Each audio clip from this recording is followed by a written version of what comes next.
लेकिन बहुत सारे ऐसे स्कूल हैं जहाँ एक भी बच्चा आपको ऐसा नहीं मिलेगा कि उसको 6 क्लास का बच्चा है, उसको क ख के ज्ञान नहीं है। मैं आपको ले जाने के लिए तैयार हूं सर, अगर आप जाना चाहते हैं तो। आप इस चीज को भी मानिए कि सरकार के साथ साथ, अभिभावक के साथ साथ हमारे कुछ शिक्षक ऐसे भी हैं जो बीच रूम में खैनी बनाते हुए मैंने देखा है, वो मोबाइल चलाते देखा है, और यहां तक कि गर्लफ्रेंड के साथ बात करते हुए मैंने देखा है। सर आप बोलेंगे तो मैं इजाजत दे तो मैं नाम लेकर बोल सकता हूं, बिल्कुल, अगर आप इजाजत दे तो शिक्षक से सारा काम, मतगणना से लेकर के जनगणना से लेकर के हर चीज़ में शिक्षक को आप इन्वॉल्व पढ़ाते हैं साहब। क्या आप अपने केडीबी लाइव के माध्यम से ये अभी आपको आग्रह करना चाहिए सर कि इन शिक्षकों को राजकर्मी का दर्जा आज तक क्यों नहीं मिला? साथ ही में बड़े बच्चों से जो लोग 8, 9, 10th और 10th के बाद और दिगर कोर्सेज में या फिर +2 या फिर ग्रेजुएशन में पढ़ते हैं, मैं उनके लिए कहना चाहूँगा कि ये दिमाग से निकाल दीजिए जो हमारे दिमाग में डाला जाता है कि वैकेंसीज नहीं है, नौकरियाँ नहीं है। इन चीज़ से आप निकलिए, नौकरियाँ बहुत है, वैकेंसीज बहुत है, आप मेहनत कीजिए। आप अगर एक एक डेटा को खंगालेंगे तो आपको पता चलेगा कि जो बच्चे चुपके से मेहनत करके पढ़ते हैं वो आज अच्छी अच्छी जॉब में, हमारे किशनगंज के भी ऐसे ऐसे बच्चे जो बीपीएस से निकाल करके ऑफिसर बन रहे हैं, डीएसपी बन रहे हैं, हमारे यहाँ के बच्चे अच्छा कर रहे हैं साहब। जो बच्चे पढ़ते हैं वो बच्चे आगे बढ़ते भी हैं। समाइल नबी जी, जिस तरह से भू माफिया होता है, बालू माफिया होते हैं और बहुत सारे माफिया होते हैं, उसी तरह एक शब्द आता है शिक्षा माफिया। इसको परिभाषित करना चाहेंगे, जरा हम जानना चाहेंगे। जी जी, बहुत अच्छा सवाल किया आपने। शिक्षा माफिया की जहाँ तक बात है तो मैं आपको ले जाना चाहूँगा उन शिक्षा माफियाओं की ओर और उन शिक्षा के सौदागरों की ओर जो लोग बड़े बड़े स्कूल चलाते हैं और दूर दराज के शिक्षक के नाम पे स्कूल के फीस को और उनके जो इंफ्रास्ट्रक्चर है उनके को लेते हुए इतना बड़ा अमाउंट लाद देते हैं गार्जियंस पे, और एक जो समाज में फैला हुआ है कि सरकारी स्कूल में पढ़ाई नहीं होती है, तो इसका सबसे बड़ा रोल और सबसे बड़ा ठिकरा अगर किसी पे मैं फोड़ूंगा तो मैं खुद अपने शिक्षक होने के नाते अपने पे और अपने बिरादरी पे कि आप पे ऐसा इल्ज़ाम क्यों लग रहा है। लेकिन आप देखे होंगे बहुत से आपके ही किशनगंज के ऐसे ऐसे यूट्यूबर को मैंने देखा है, सभी को मैं बदनाम नहीं कर रहा, आप खुद देखे होंगे कि स्कूल में जाकर के चिल्ला करके बोलना और शिक्षकों के साथ दुर्व्यवहार करना। और एक आप देखे होंगे बड़ा चैनल वाला जो खुद को कहता है कि मैं 10 लाख 15 लाख रुपए अर्न करता हूँ यूट्यूब चैनल से, कौन मेरा क्या कर लेगा, मनीष कश्यप, जो चिल्ला करके स्कूल में जाकर के स्कूल की कमियों को गिनाता। क्या यही तरीका है यूट्यूबर्स का और मीडिया चैनल का? मैं तो यही कहूँगा कि यूट्यूब चैनल वाले, मैं आप लोगों से रिक्वेस्ट करना चाहूँगा कि जो कैमरा से और जो माइक से आप शिक्षकों का इंटरव्यू लेते हैं, वही इंटरव्यू को सामने ले जाके आप शिक्षा विभाग के आला अधिकारी के सामने वो वीडियो दिखा करके वही माइक ठोस के आप इंटरव्यू लेकर तो दिखा दीजिए कि आपका शिक्षा विभाग कहाँ कमी कर रहा है कि शिक्षक इस तरह की मनमानी कर रहा है और स्कूल को सही से नहीं चला रहा है। तो आप में तो वो भी दम होनी चाहिए ना कि आप जिस तरह से शिक्षकों से सवाल कर रहे हैं, स्कूल जाकर के उनकी खामियों को और उनका जो है आचरण को आप खुलेआम जो उनको बदनाम करने की कोशिश कर रहे हैं, आप उसी तरह से शिक्षा विभाग के डीओ और बीओ से भी आप सवाल करें। मैं एक नाम नहीं लेना चाहूँगा। मैं एक बार गया, एक मैडम थी जो पढ़ा रही थी बच्चे को, ए से एप्पल, बी से बॉल, सी से कैट। जब एच की बारी आई तो हैंड से वो अटक गई। मैं समझ गया कि समझ में नहीं आ रहा है कि मुर्गिया मुर्गा बोलूं। फिर मैं वहाँ से उठकर चला गया, क्योंकि मैं नहीं चाह रहा था कि मेरी नज़रों में किट है। लेकिन उसी चीज़ को मैं आपको प्रूफ के साथ दिखाता हूँ। 8 क्लास का बच्चा सरकारी स्कूल में, 7 क्लास का बच्चा, उसको क ख ग लिखना नहीं आता। मैंने एक स्कूल में गया था, मैंने उनसे कहा था कि आपके स्कूल में 80 बच्चे हैं, मैं 70 बच्चे को माइनस कर देता हूँ कि इनके गार्जियन खराब हैं, सरकार की कमी है, लेकिन आप 2 बच्चे को तो टैलेंटेड बना सकते हैं। किसी 2 बच्चों पर मेहनत कीजिए, कम से कम मेरा 2 बच्चा तो निकलेगा। एमयू को लेकर आपकी क्या राय है? एमयू की लड़ाई शुरू से चल रही है और बहुत अफसोस की बात है कि अब तक सेंटर से फंड रिलीज नहीं हो पाया। यहाँ तक कि हमारे सभी पॉलिटिकल पार्टीज के लीडर कोशिश भी कर रहे हैं, लेकिन अब तक फंड रिलीज नहीं होना। एमयू की लड़ाई में मैं भी शामिल था। अभी हम लोग का केस जो है ख़त्म हुआ, हम लोग जो है बरी हुए, लेकिन मैं तो ये चाहता था कि ये केस तब तक चलता रहे जब तक हम लोग फंड रिलीज नहीं करवा लेते हैं। लेकिन कोर्ट का सम्मान करते हैं और कोर्ट ने हम लोग को बाइज्जत बरी किया। लेकिन इसके लिए हम सबको, जैसा आपने बताया कि टीम वर्क करने की ज़रूरत है, हम लोग को टीम वर्क करने की ज़रूरत है। और हमारे सभी दल के जो भी हमारे रहनुमा है यहाँ पे अभी विनिंग, सब से सवाल करने की ज़रूरत है, सबको घेरे में लेने की ज़रूरत है और सबको पे प्रश्न चिन्ह लगाने की ज़रूरत है कि आप सबके रहते हुए सिर्फ इलेक्शन का टाइम आएगा, चुनाव का टाइम आएगा साहब, आप एमयू का ढिंढोरा पीटेंगे और वोट बटोरना चाहेंगे। लेकिन उससे पहले एमयू करते करते कई ऐसे लोग हैं जो नेता बन गए हैं। चूँकि इसमें एक ऐसे नेता है उसीकुर रहमान साहब, जो कि जब आंदोलन ज़मीन के लिए हुआ था उनका एक बहुत बड़ा रोल था। अब चूँकि वो एक बड़े लेवल पर आ गए हैं, चैनल के जरिए उनसे एक बार अपील किया जाए कि एक बार फिर वो आ गया है। मैं भी आग्रह करना चाहूँगा कि केडीबी लाइव को आप फॉलो करें, लाइक करें, सब्सक्राइब करें और ज़्यादा से ज़्यादा लोगों तक पहुँचाएं, शेयर करें। आपकी बात केडीबी लाइव के साथ आज हमारे साथ है समाइल नबी साहब, जो कि किशनगंज के महान शिक्षाविद है। बच्चा बच्चा इन्हें जानते हैं और शिक्षा से काफ़ी जुड़े हुए हैं, शिक्षा प्रेमी के रूप से जाने जाते हैं। चूँकि सिर्फ नेताओं का या फिर और लोगों उससे ही समाज नहीं आगे बढ़ सकता है। जब तक शिक्षा क्षेत्र में काम ना किया जाए तब तक समाज आगे नहीं बढ़ सकता है। तो हम समाइल नबी साहब का स्वागत करते हैं, खैर मकदम करते हैं केडीबी में। आप आए, आपका बहुत बहुत शुक्रिया। बहुत बहुत शुक्रिया आप सबका। सबसे पहले मैं अदा करना चाहूँगा कि केडीबी लाइव की पूरी टीम ने मुझे मौका दिया है अपनी बात रखने का अपने इस चैनल के माध्यम से। आप सबका मैं फिर से दिल की गहराई से आप सबका मैं शुक्रिया अदा करता हूँ। सबसे पहले हम आपसे ये पूछना चाहेंगे कि शिक्षा को कैसे किशनगंज में आगे बढ़ाया जाए। जो आज हमारे ज़िले में या सीमांचल की बात करें या बिहार की बात करें, शिक्षा की जो हालात हैं किसी की आंखों से छुपी हुई नहीं है। इस ग्राफ को अगर आगे बढ़ाना हो तो इसके लिए क्या कुछ चीज़ें हैं जो किया जाना चाहिए? सवाल बड़ा अच्छा है। शिक्षा के क्षेत्र में हमारा ज़िला, हमारा इलाका, हमारा सीमांचल कैसे आगे बढ़े, इसके लिए एक चीज़ हम लोग को बुनियादी तौर पे ये सोचने की ज़रूरत है कि पहले ऐसा हुआ करता था, मकतब का दौर था। अब धीरे धीरे ये मकतब का दौर ख़त्म होता जा रहा है। पहले जो बैठक वगैरह में और अलग अलग जगहों में मुंशी या गुरुकुल हुआ करता था, मकतब हुआ करता था, वहाँ पे बच्चे सीख के जो निकलते थे उसमें अदब, जो तहज़ीब होती थी, उनका जो तालीम का जो मेयार होता था वो बहुत बेहतर होता था। उस चीज़ से हमारा समाज दूर होता जा रहा है। इसकी वजह से थोड़ा सा हम लोग पिछड़ रहे हैं। लेकिन इस दौर को अगर फिर से हम लोग स्टार्ट करें और गार्जियन हजरात अगर थोड़ा सा अपने बच्चों के पीछे ध्यान देना शुरू कर दे, चूँकि आजकल के बच्चे एंड्रॉयड के मानंद हैं, इनको सिर्फ दिशा देने की ज़रूरत है और इनके पीछे थोड़ा सा लग के रहने की ज़रूरत है। बच्चे बहुत बेहतर करेंगे तालीमी क्षेत्र में। वो कौन सी चीज़ें हैं जो की जानी चाहिए, जिसे करने की ज़रूरत है? वो कौन सा तथ्य है, वो कौन सा सिस्टम है जिसे लागू किया जाए और अगर उसे करने से शायद हमारा किशनगंज शिक्षा के क्षेत्र में कुछ तरक्की कर सके? चूँकि सर ये जो चीज़ें आप पूछ रहे हैं तो मेरे ख़्याल से ऐसा है कि आप अगर गार्जियन हजरात अगर सख्ती करे, थोड़ा सा प्यार भी दे बच्चों को और पढ़ाई के लिए थोड़ा सा सख्ती करे, और साथ में गवर्नमेंट की जो पॉलिसीज़ हैं, इतने सारे योजनाएं हैं बच्चों के लिए और बच्चों को स्कूल तक पहुंचाने के लिए, इन सारी चीज़ों से लोगों को अगर जागरूक किया जाए और तालीम की अहमियत को बताया जाए और बीच बीच में तालीमी सेमिनार वगैरह अगर कराया जाए तो गार्जियन मोटिवेट होंगे और गार्जियन अपने बच्चों को तालीम के प्रति और ज़्यादा जो है उसको मोटिवेट करेंगे और स्कूल तक पहुँचाने की बात सरकारी स्कूलों की आई। जब बात सरकारी स्कूल की आती है तो जहन में एक सवाल अपने आप आ जाता है, जो आज एक दृष्टिकोण बन गया है सरकारी शिक्षकों को लेकर। हालांकि सभी एक जैसे नहीं हैं, सभी को एक तराजू में तोलना नाइंसाफ़ी होगी।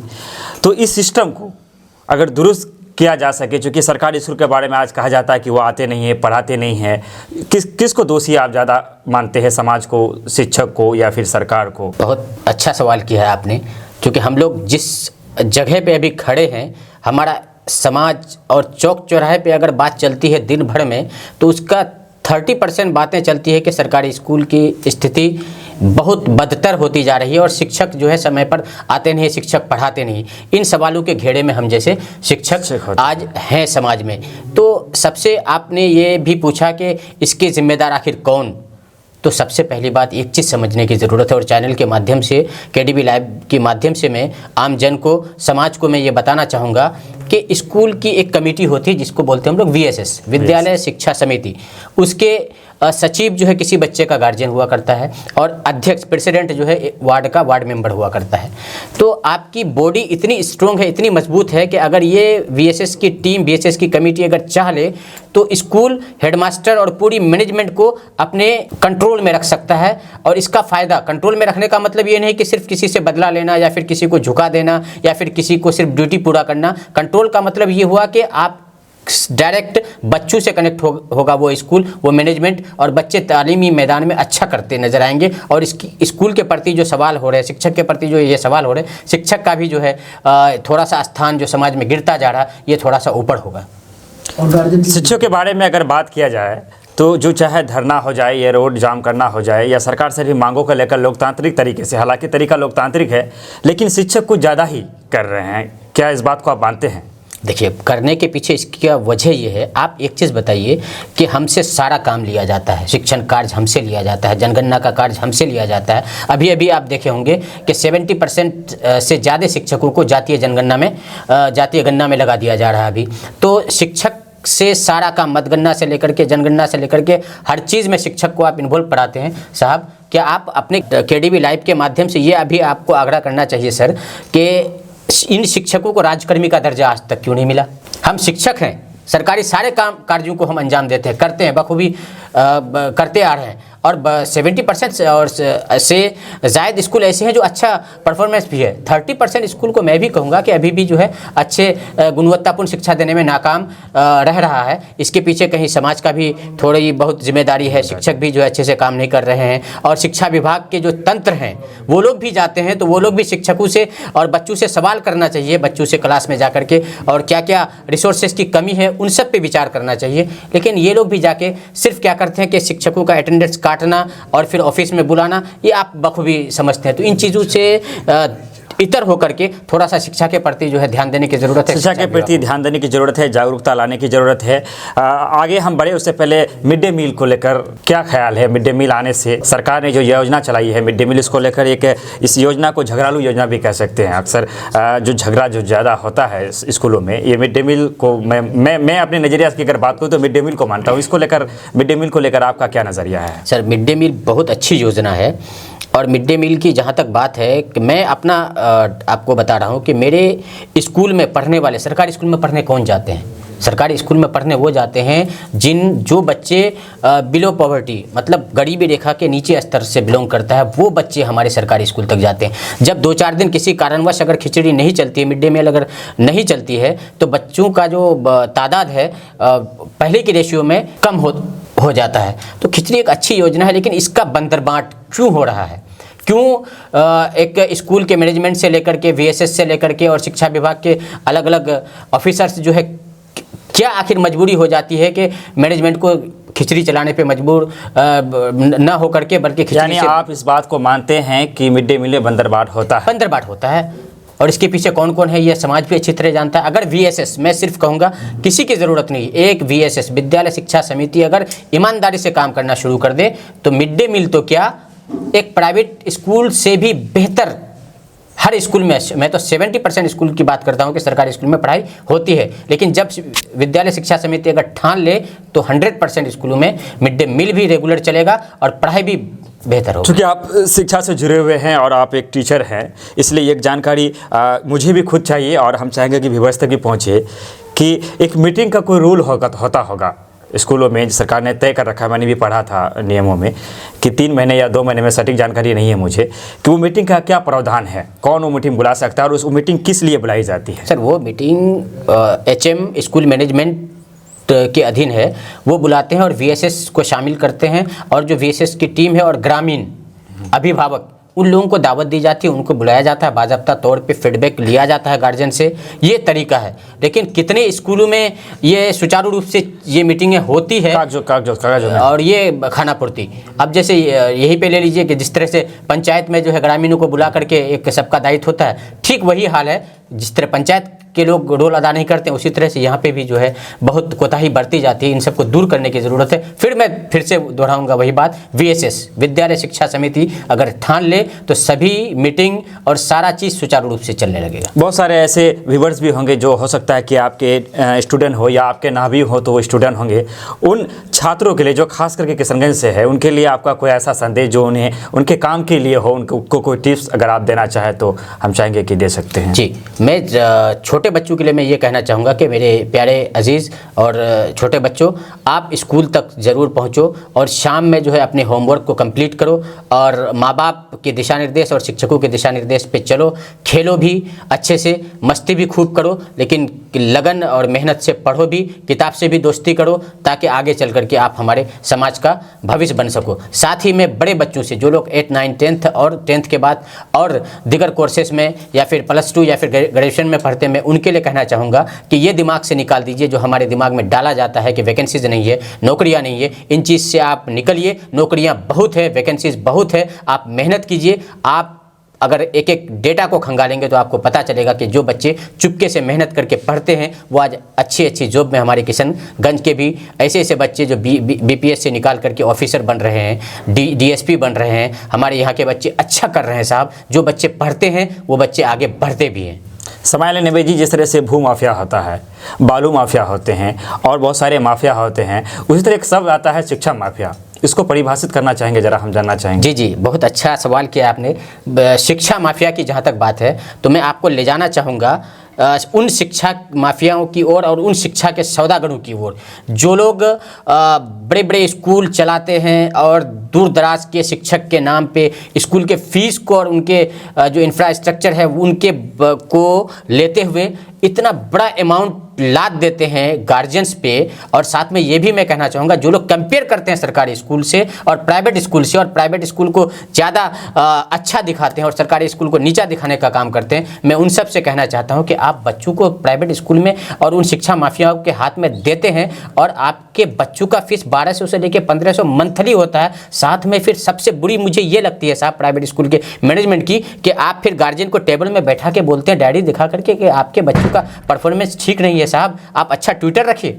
1200-1500 रुपये मंथली आपको स्कूल में दिया जाता है, फिर आप अच्छे ट्विटर रखने की सलाह देते हैं। तो ये तो आपने सही बोला कि ये शिक्षा जो है एक बड़े खेमा जो है लगे हुए हैं जो शिक्षा माफिया के तौर पे काम कर रहे हैं। आपको सिर्फ झांसा देते हैं, फोकस दिखाते हैं, बच्चे का ड्रेसअप और एक एक बच्चों का और एक एक कोर्स का, एक एक क्लास का किताबों का कीमत अगर आप देख लेंगे तो 2500 से लेकर के 4500 रुपये तक आपको देना पड़ता है। सरकारी स्कूलों का जो तंत्र है वो सुधरता नहीं है, वहाँ पढ़ाई नहीं होती है और जो प्राइवेट ट्यूशन है वो महंगी इतनी है कि गरीबों के बच्चे जा नहीं पाते हैं। यही एक कारण है कि जो हमारा क्षेत्र समाज के लिए पीछे हैं। चूँकि आप एक शिक्षक, एक सवाल अंतिम पायदान पे हैं हम अपने बातचीत के, कि शिक्षा और अनुशासन दोनों में से पहला तरजीह किन्हें देना चाहिए? आप कोई छात्र अगर सुन रहे हैं तो उसके लिए संदेश।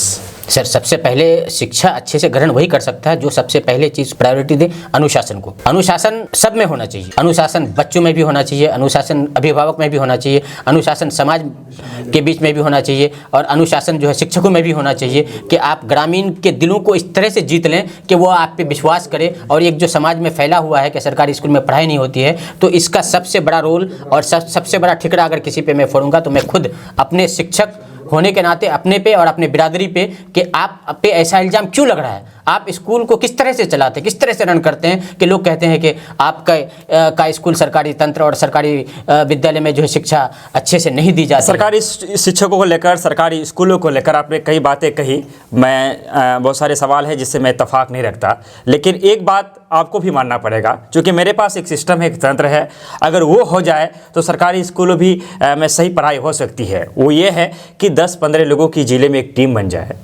और वो निस्वार्थ टीम हो और वो हर स्कूलों में जा कर के ये इस चीज़ को देखे कि बच्चा जो अगर तीसरी कक्षा में है तो क्या उसको नॉलेज पहला कक्षा का भी है या नहीं है, या जो टीचर है उनकी नॉलेज कितना है।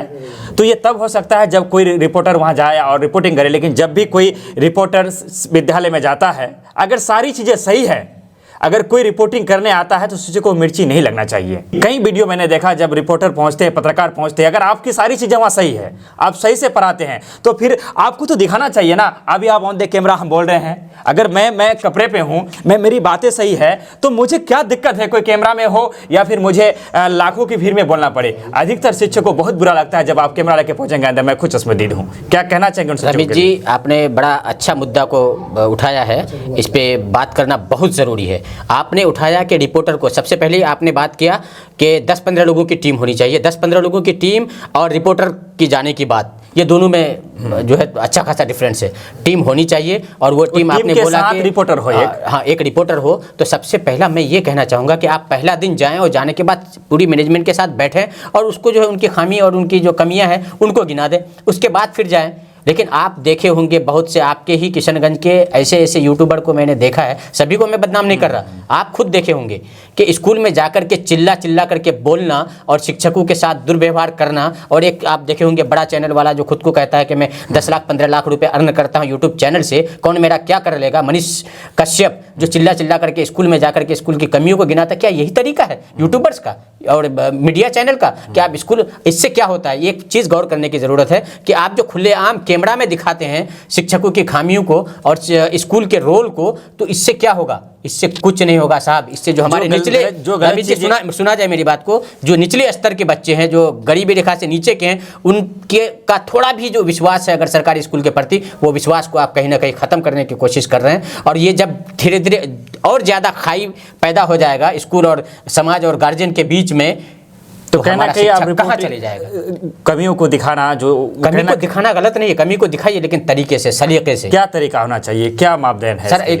एक वीडियो आपको याद होगा एक टाइम में, किस तरह से एक टीचर को स्कूल से खदेड़ रहा था। जो चीज गलत है वो गलत है। नहीं, गलत है तो शिक्षकों को आप इस तरह से नहीं कर सकते हैं। आपका तरीका ये है, आप जाएं, कमियों को गिनाएं। और मैं तो यही कहूंगा कि यूट्यूब चैनल वाले, मैं आप लोगों से रिक्वेस्ट करना चाहूंगा कि जो कैमरा से और जो माइक से आप शिक्षकों का इंटरव्यू लेते हैं, वही इंटरव्यू को सामने ले जाके आप शिक्षा विभाग के आला अधिकारी के सामने वो वीडियो दिखा करके, वही माइक ठोस के आप इंटरव्यू लेकर तो दिखा दीजिए कि आपका शिक्षा विभाग कहां कमी कर रहा है, कि शिक्षक इस तरह की मनमानी कर रहा है और स्कूल को सही से नहीं चला रहा है। तो आप में तो वो भी दम होनी चाहिए ना, कि आप जिस तरह से शिक्षकों से सवाल कर रहे हैं, स्कूल जाकर के उनकी खामियों को और उनका जो है आचरण को आप खुलेआम जो उनको बदनाम करने की कोशिश कर रहे हैं, आप उसी तरह से शिक्षा विभाग के डीओ और बीओ से भी आप सवाल करें। बात शिक्षा विभाग की हो या फिर सरकार की हो, चाहे बिहार में किसी की भी सरकार रही हो, चाहे एनडीए की हो या महागठबंधन की हो, तमाम तर सरकारें ये नहीं चाहती है कि गरीबों के बच्चे पढ़े। सरकार को एक शब्द में ये कहा दिया जाए कि कोई सरकार ये नहीं चाहती है कि गरीबों के बच्चे, कमज़ोरों के बच्चे वो आगे बढ़े, वो पढ़े। और सरकार, अब नीतीश कुमार तक हर रिपोर्टर नहीं पहुंच सकता है, हर यूट्यूबर नहीं पहुंच सकता है। रही डीओ की बात, तो एक डीओ तक पहुंचने के लिए सबसे पहले बहुत सारी चीज़ें शो करना पड़ेगा और उतना आसान भी नहीं है। लेकिन जो एक विद्यालय होता है, चूँकि वो हमारे अपने लोग होते हैं, अगर हमारे वहाँ भी जो टीचर हैं वो मेरे कोई भाई है तो कोई मेरे पंचायत के हैं, अगर मैं वहाँ तक पहुँचता हूँ और उन चीज़ों को दिखाता हूँ जो वहाँ चल रही है। मैं एक नाम नहीं लेना चाहूँगा। मैं एक बार गया, एक मैडम थी जो पढ़ा रही थी बच्चे को, ए से एप्पल, बी से बॉल, सी से कैट। जब एच की बारी आई तो हैंड से वो अटक गई। मैं समझ गया कि समझ में नहीं आ रहा है कि मुर्गा बोलूँ। फिर मैं वहाँ से उठकर चला गया, क्योंकि मैं नहीं चाह रहा था कि मेरी नज़रों में किट। लेकिन उसी चीज़ को मैं आपको प्रूफ के साथ दिखाता हूँ। 8 क्लास का बच्चा सरकारी स्कूल में, 7 क्लास का बच्चा, उसको क ख ग लिखना नहीं आता। मैंने एक स्कूल में गया था, मैंने उनसे कहा था कि आपके स्कूल में 80 बच्चे हैं, मैं 70 बच्चे को माइनस कर देता हूँ कि इनके गार्जियन खराब हैं, सरकार की कमी है, लेकिन आप 2 बच्चे को तो टैलेंटेड बना सकते हैं। किसी 2 बच्चों पर मेहनत कीजिए, कम से कम मेरा 2 बच्चा तो निकलेगा। लेकिन बहुत सारे ऐसे स्कूल हैं जहाँ एक भी बच्चा आपको ऐसा नहीं मिलेगा कि उसको 6 क्लास का बच्चा है, उसको क ख के ज्ञान नहीं है। मैं आपको ले जाने के लिए तैयार हूँ सर, अगर आप जाना चाहते हैं तो। आप इस चीज को भी मानिए कि सरकार के साथ साथ, अभिभावक के साथ साथ हमारे कुछ शिक्षक ऐसे भी हैं जो बीच रूम में खैनी बनाते हुए मैंने देखा है, वो मोबाइल चलाते देखा है, और यहाँ तक कि गर्लफ्रेंड के साथ बात करते हुए मैंने देखा है। सर आप बोलेंगे तो मैं इजाजत दे तो मैं नाम लेकर बोल सकता हूँ, बिल्कुल, अगर आप इजाजत दे तो। नहीं, किसी का नाम उजागर करने की जरूरत नहीं है, लेकिन आपने जितनी सारी बातें बोली, मैं आपकी बातों से इत्तेफाक रखते हुए इतना बोलना चाहूंगा कि आपने बोला कि डीओ तक पहुंचना उतना आसान नहीं, स्कूल तक पहुंचना आसान है। आप अपने भाइयों के बीच में पहुंच सकते हैं, लेकिन उनपे सर आखिर आप जितनी कमियों को गिना रहे हैं, इन कमियों को सुधारेगा कौन? एक चैनल वाला नहीं सुधार सकता है। इस पे लगाम कौन लगाएगा? तो हमारा बीओ, हमारा डीओ, हमारा डीपीओ, ये लोग हैं जो हम पे लगाम लगा सकता है। तो इसकी शिकायत अगर कहीं पे कमी है तो बाज़ाब्ता तौर पे तरीके के साथ आप शिकायत ऊपर लेवल तक करें, फिर वो हम पे लगाम लगाएगा, हम पे अंकुश लगाएगा, हम पे स्पष्टीकरण पूछेगा, हमको सस्पेंशन का चिट्ठी थमाएगा, फिर जो है शिक्षक सुधरते हुए नजर आएंगे। जहाँ तक कंप्लेन और शिकायत की बात है, बहुत सारी ऐसी योजनाएं चलती है। मिनहाज के कातिलों को सजा नहीं हुई तो क्या एक शिक्षक पर कार्रवाई हो जाएगी? सारी कागजों में सीमित रह जाएगा। सरकार और सरकारी तंत्र और अफसरशाही सीमांचल नेताविहीन है, इस चीज़ को मैं कबूल करता हूँ। आप जिस प्रक्रिया की बात कर रहे हैं, डीओ कल आया था एक पलासपुरी पंचायत से हमारे चैनल में, मनरेगा के कामों को लेकर। वो पदाधिकारियों के दफ्तरों में जाकर वो थक चुके हैं और हार गए हैं। लास्ट में चैनल में इंटरव्यू भी दिया गया। खैर हो नहीं सकता, बोलना आसान है। लास्ट सवाल आपसे, एमयू को लेकर आपकी क्या राय है? एमयू की लड़ाई शुरू से चल रही है और बहुत अफसोस की बात है कि अब तक सेंटर से फंड रिलीज नहीं हो पाया। यहाँ तक कि हमारे सभी पॉलिटिकल पार्टीज के लीडर कोशिश भी कर रहे हैं, लेकिन अब तक फंड रिलीज नहीं होना। एमयू की लड़ाई में मैं भी शामिल था। अभी हम लोग का केस जो है ख़त्म हुआ, हम लोग जो है बरी हुए, लेकिन मैं तो ये चाहता था कि ये केस तब तक चलता रहे जब तक हम लोग फंड रिलीज नहीं करवा लेते हैं। लेकिन कोर्ट का सम्मान करते हैं और कोर्ट ने हम लोग को बाइज्जत इज्जत बढ़ी क्या, लेकिन इसके लिए हम सबको, जैसा आपने बताया कि टीम वर्क करने की ज़रूरत है, हम लोग को टीम वर्क करने की ज़रूरत है। और हमारे सभी दल के जो भी हमारे रहनुमा है यहाँ पे अभी विनिंग, सबसे सवाल करने की ज़रूरत है, सबको घेरे में लेने की ज़रूरत है और सबको पे प्रश्न चिन्ह लगाने की ज़रूरत है कि आप सबके रहते हुए सिर्फ इलेक्शन का टाइम आएगा, चुनाव का टाइम आएगा, साहब आप एमयू का ढिंढोरा पीटेंगे और वोट बटोरना चाहेंगे, लेकिन उससे पहले आप एमयू करते करते कई ऐसे लोग हैं जो नेता बन गए हैं। नेता बन गए। चूँकि इसमें एक ऐसे नेता है उसीकुर रहमान साहब, जो कि जब आंदोलन ज़मीन के लिए हुआ था उनका एक बहुत बड़ा रोल था। अब चूँकि वो एक बड़े लेवल पर आ गए हैं, चैनल के जरिए उनसे एक बार अपील किया जाए कि एक बार फिर वो आगे आए, जिस तरह से उस मुहिम में आए थे, अगर वो आगे आए, चूँकि वो उनका दायरा और बड़ा हो गया है। चेयरमैन सबको लेकर आते हैं। चेयरमैन प्रतिनिधि वसीकुर रहमान साहब हम सबके एजुकेशनल मूवमेंट के उस वक्त के और आंदोलन के प्रेसिडेंट हुआ करते थे, अध्यक्ष थे। मैं सर से चैनल के माध्यम से, केडीबी लाइव के माध्यम से आग्रह करना चाहूँगा कि आपका वही पुराना रोल और वही किरदार आपका फिर से एमयू के प्रति आना चाहिए और एमयू के लिए फिर आप सबको इकट्ठा कीजिए और एमयू की लड़ाई को फिर से लड़ने की ज़रूरत है और एमयू को धरातल पर उतारने की ज़रूरत है, फंड रिलीज करवाने की ज़रूरत है। इसके लिए जिस हद तक जाना हो आप एक डिसीजन लें, फैसला लें जल्द। वसीकुर रहमान साहब, केडीबी लाइव के माध्यम से मैं आग्रह करता हूँ। ये थे समाइल नबी जी, जो कि आज अपनी बातों को केडीबी लाइव के जरिए रख रहे थे। बातों के दरमियान अगर कोई बात आपको चुभ गई हो, अगर बुरा लगा हो, तो हम माफ़ी के खस्तगार हैं और अपने व्यूअर से भी और अपने आए हुए मेहमान से भी लेते हैं विदा, इस वादे के साथ कि फिर हम अगले दिन मिलेंगे एक नए मेहमान के साथ। तब तक आपसे विदा लेते हैं इस गुजारिश के साथ कि अगर आप हमें यूट्यूब में देख रहे हैं तो सब्सक्राइब करें, फेसबुक पेज में देख रहे हैं तो फॉलो करें, लाइक करें। धन्यवाद। मैं भी आग्रह करना चाहूँगा कि केडीबी लाइव को आप फॉलो करें, लाइक करें, सब्सक्राइब करें और ज़्यादा से ज़्यादा लोगों तक पहुँचाएँ, शेयर करें।